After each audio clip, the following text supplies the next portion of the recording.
पाकिस्तान में रहकर पाकिस्तान में 196 ममालिक 8.5 अरब की आबादी दुनिया की, कहीं किसी एक मकाम पर कहीं हमारी रिस्पेक्ट इज्जत ना बची तो अल्लाह के वास्ते आवाज उठाओ, पाकिस्तान बचाओ।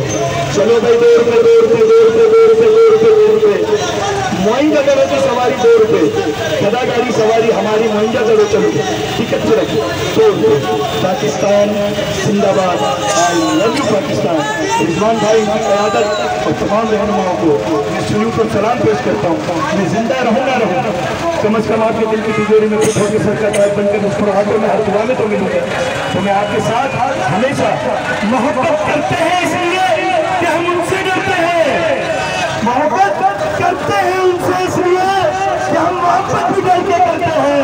अगर सच्चे दिल से सच्ची बात पूछो, कसम खुदा की सबसे ज्यादा नफरत हम इन्हीं गैरतों से करते हैं जिन्होंने पाकिस्तान में अपनी औलादों को हावी का निवाला छुड़ाने के लिए